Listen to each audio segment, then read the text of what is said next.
My kind of love for dance was not first and foremost. It was secondary to my passion for theater.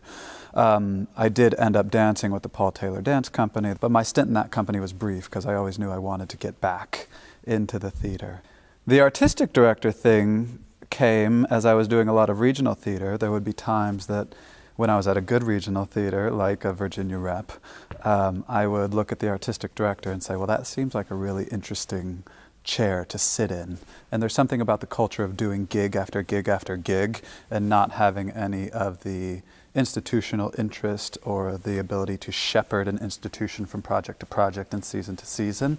There's something about that gigging culture that never really sat very well with me. And then I thought to myself, well, what am I waiting for? I'm sitting in New York. I'm surrounded by incredibly talented people that I've met doing a ton of regional theater or that I've met in wonderful acting classes in New York. Why don't we just try? And so we dove in and we started a theater company called the Active Theater in New York City, and I ran that for about 6.5 years. I closed my company when I started working on Once on Broadway, and my wife and I had our first child on the way. But I knew at some point in the near future that I would want to get back to artistic leadership, and that I think that suits my personality best.